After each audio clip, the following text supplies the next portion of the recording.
A ciência busca explicar que as modas, mesmo as modas mais passageiras, existem basicamente porque as pessoas são influenciadas pelo que elas percebem como comportamento coletivo. Veja na coluna de Samidana. Quando você vai tomar uma decisão, você tem certeza que fica livre da influência dos outros?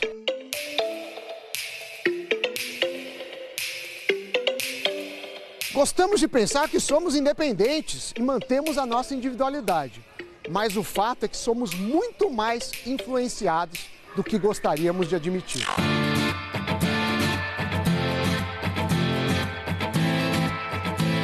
Esse ano uma nova moda apareceu, os spinners.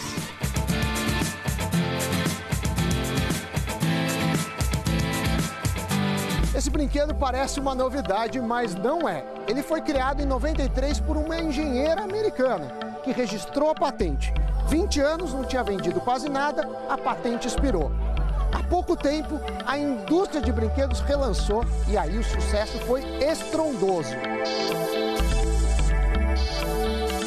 Não queria ficar de fora, né? Não tinha uma pessoa que não tinha. Tava todo mundo no recreio já querendo ver quais que os outros tinham. Estão tentando fazer as manobras. Foi um estouro, assim.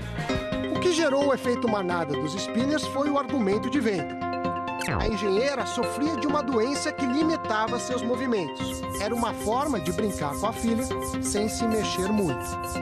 Já o fabricante de brinquedos foi muito mais convincente. Prometeu que o brinquedo seria capaz de tornar adultos e crianças mais concentrados e calmos. Agora você vai ver como o efeito manada pode acontecer de forma bem espontânea. A gente vai reproduzir um experimento que mostra que as pessoas tendem a agir em conformidade. Preste atenção no que vai acontecer. Eu e mais 4 pessoas vamos fazer um pequeno experimento. Ao chegar na esquina, começamos a olhar para o céu. Veja como influenciamos o comportamento das pessoas que passam por nós.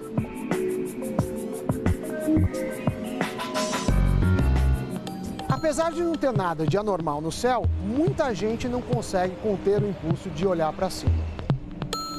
A experiência que acabamos de ver foi criada por Solomon Asch, um psicólogo que ficou conhecido por estudar o comportamento coletivo.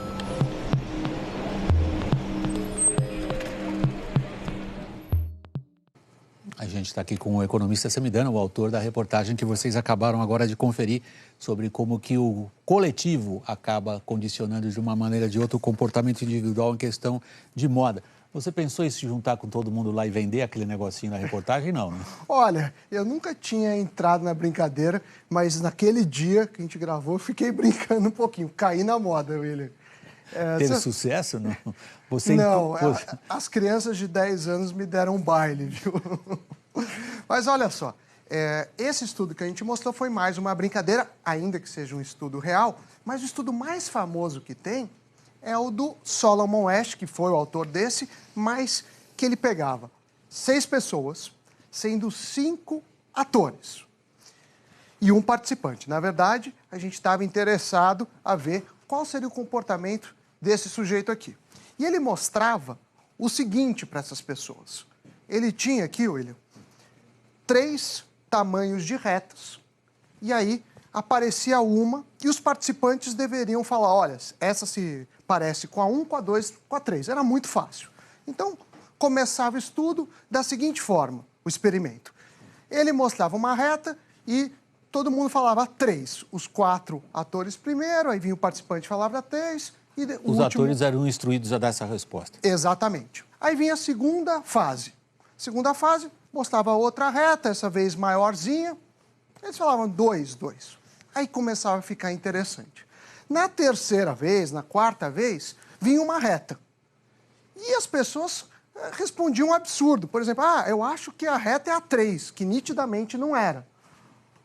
E o participante, não sabia, né, que estava tudo combinado, ele ficava em dúvida, mas ele ia com a manada. Então, ele era altamente influenciado, dependendo da versão do estudo, chegava a 75% das vezes, ele mesmo sabendo ou não concordando ia com isso. E aí fica uma questão, por que as pessoas agem, às vezes, em conformidade com o grupo. E a outra aplicação que a gente tem nisso são nas redes sociais. Hoje em dia, as empresas, às vezes, pagam celebridades, os influenciadores, para fazer o uso ou até uma propaganda mais explícita do produto. Porque ao fazer isso, um efeito manada se forma e as vendas, obviamente, acabam retornando muito mais do que o que foi pago para a celebridade. Ainda bem que a gente explica o populismo político e suas nefastas consequências por outros fatores, André. Pois é, isso aí é uma questão que a gente até tem que pensar até quando isso é ético ou moral, porque quando você sabe que as pessoas agem em conformidade, talvez tenha que ter alguma legislação. Por exemplo, em crianças, tem vários países que proíbem determinadas propagandas para não acontecer isso.